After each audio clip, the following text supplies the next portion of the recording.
Story 1. Haunted Woods. I've discovered some interesting backstory to my haunted woods, or my hauntings in general. I've done some research, some digging. I've looked up demonic haunts, and this sounds like that. I had to think back, retrace my steps, venture into my childhood in New Hampshire, to really notice some interesting incidents. When I was a child, I don't remember the age, probably about 8, I used to sneak into my parents' bedroom. One early morning, I spoke to something in the closet, saying, "Don't be scared. You can come out." Now, as a typical child, I was scared of the dark. I would normally hide my face, so this was odd behavior. Another instance.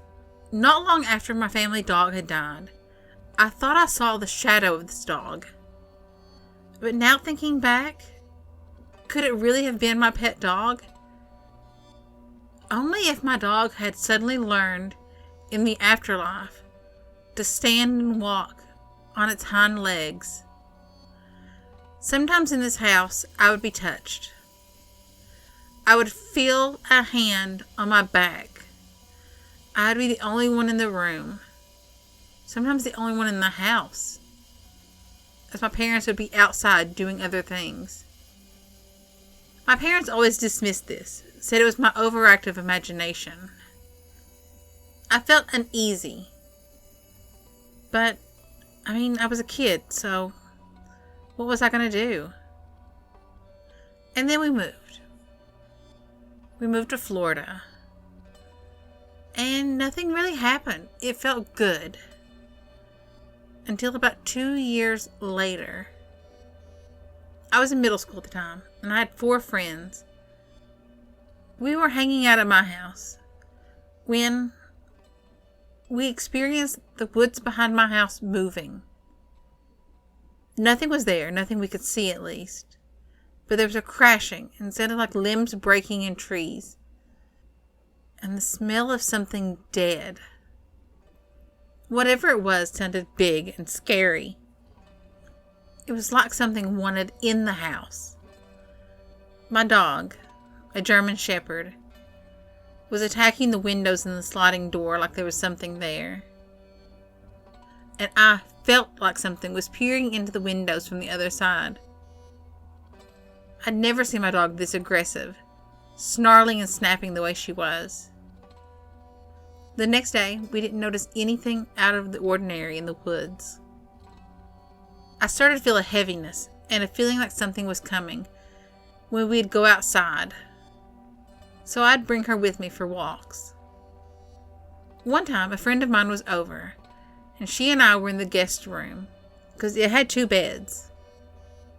And I didn't really like to stay in my bedroom. Again, that night, we once again heard the crashing in the woods. My friend even claimed that she saw a dark shadow with glowing red eyes running towards us, running towards the house. I didn't see that though. Eventually we moved to a new house, and I was optimistic that whatever I was experiencing would stop. And it did for a brief period of time. There, whatever this is that haunted me took on a new form. A black mass. All I can say is that when we still lived in New Hampshire, in that house there, I used a Ouija board. It was just for fun, and I really didn't think we did anything. But maybe us just being a couple kids messing around let something in, and something got attached to me. Hopefully it grows tired and gets bored with me soon. Story 2. The Cemetery. Years ago, I was an apprentice at a local theater festival. The residence hall and the outlying property had many interesting occurrences. But the most spectacular was a late night visit a friend and I took to the local cemetery. We had heard that in the middle of the cemetery, a long ago group of Puritans had themselves buried in a circle, so when the rapture came, they would all rise from their death sleep to greet one another in the face. It's also reported that one of those buried in the circle had her dog buried beside her also. It was a pleasant July evening. It was a little cool, but we didn't mind. My friend and I left the inn and walked to the gates of the cemetery. The paths inside the cemetery consisted of gravel, and there was plenty of ambient light from streetlights and nearby houses, and of course the faint moon. It was an easy stroll, and we were chatting about this and that. Both of us soon realized that we were not alone in the cemetery. We heard the rustling of a person or an animal or two moving among the gravestones. Every once in a while, a shadow of movement in our peripheral vision caught our attention. My friend and I had a good chuckle at what we assumed were children, out late on a summer night having a bit of fun. I even recalled when I turned my focus to one of the shadows that caught the corner of my eye. The kid seemed to slink behind a tombstone. At the end of our path was a little grove of trees, and beyond lay the circle of gravestones. There was enough light that we could read the names and dates on the stones. As we marveled at the piece of history, we continued our pleasant chatter, not really even feeling spooked or anything unusual, until we both noticed the sound of 4 legs padding about across the spongy earth. There was also a panting. I commented that there must be a dog nearby, and my friend agreed. He called out to it. And then I realized that the dog sounded and felt as though he should have been standing between us, yet there was nothing there. It was at this time my friend commented that he was feeling uncomfortable standing over someone's grave in the middle of the night. I agreed, and we both commented how inconsiderate we were being. We headed back for the gravel path, shaking off our little scare. It was obviously more open and a lot brighter on the path. We relaxed immediately, resumed our small talk, wondered if the kids had grown tired of their game and gone home. As we walked, we became aware, at pretty much the same time, of a feeling of unease. In addition to our shoes crunching the gravel, there was a third set of steps behind us, kicking little pebbles at our heels. We both stopped in our tracks at the same time. Whatever was behind us was just a few steps behind us, and it also stopped. Slowly, we both turned around, with me hoping against hope that we'd see some cheeky 13-year-old. The path stretched empty back to the grove of trees. We looked at each other and then back at the path, silently agreeing to just calmly continue down the path. Unfortunately, I am not adept at judging distance, and upon that point of realizing that we weren't alone, and however many feet from the gate wouldn't have been considered a great distance, but having my back to an invisible companion kicking stones at my heels can make a short distance feel like miles. In silence, except for the gravely crunch of 3 sets of footsteps, we made it to the gate. We stepped out onto the sidewalk. We apologized to our invisible companion for being disrespectful. We assured it that we meant no harm and that we would go. Terribly relieved, my friend and I headed back to the inn, giggling nervously at what had just happened. until it became apparent that in addition to our own footsteps on the cement, there was still a third.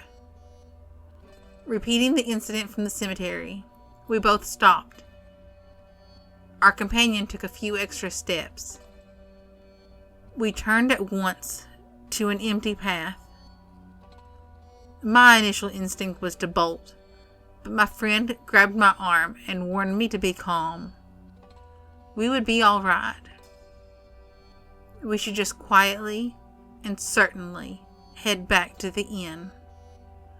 Our companion would surely lose interest, or possibly even stop at the intersection ahead of us.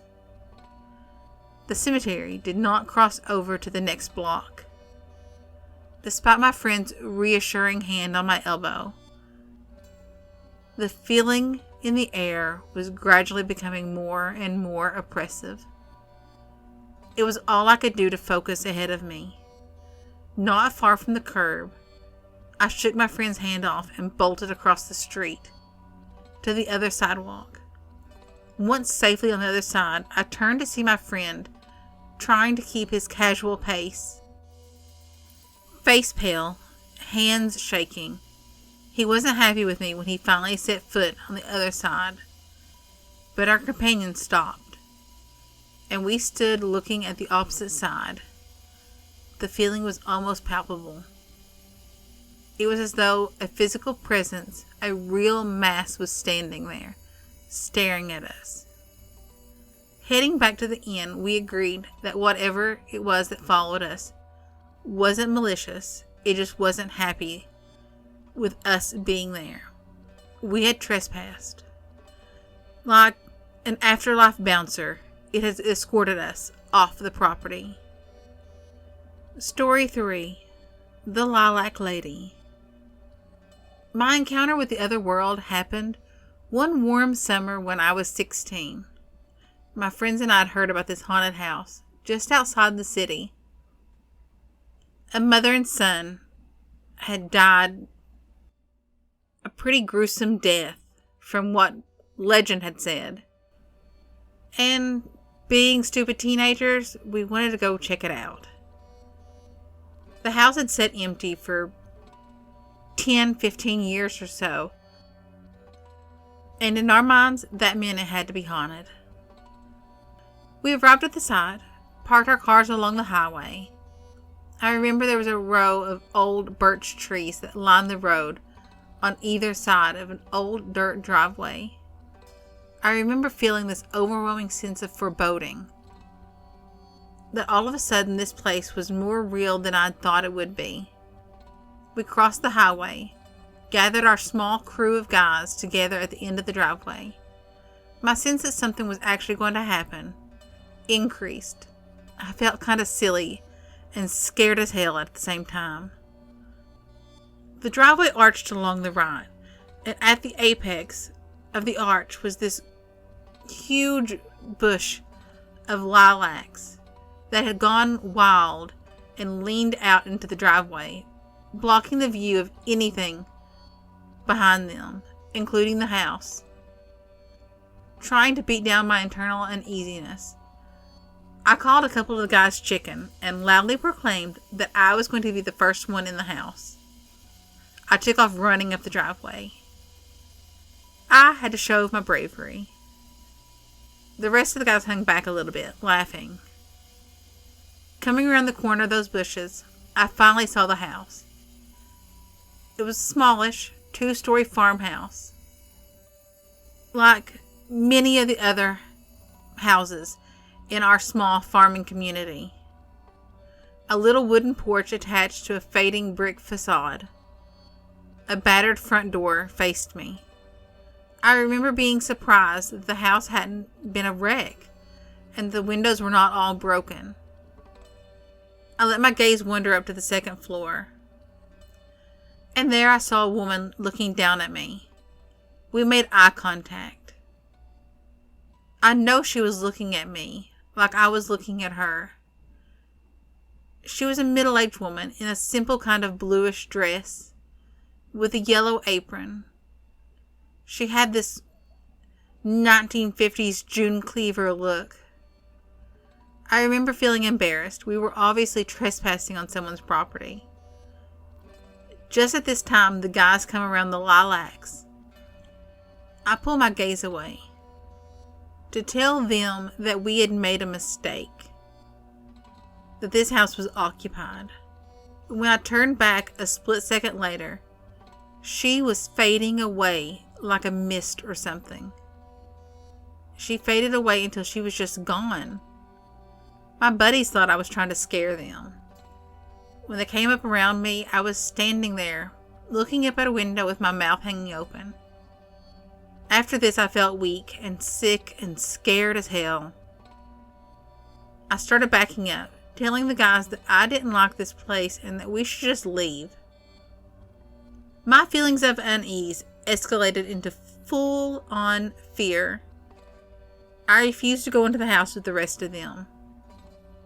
Every fiber of me told me to stay out of that house. I paced the front porch as my buddies went and scrounged around the house, seeing what sights they could see, seeing if they could spook up a ghost. And I kept expecting this woman to tell them to get out of her house. But all I could hear was laughing and horseplay on the inside. Eventually they grew bored, and they trickled out of the house, 2 at a time, and they started walking around the lilac bush. Before I knew it, the house would disappear from view. I was compelled to turn and look back, even though I was so scared. Determined not to be a chicken, I forced myself to look back, and when I did, the lady was standing on the porch. I stopped dead in my tracks, and I stared at her. She raised a hand and waved at me. She had this soft kind of smile, pulling at the corners of her lips.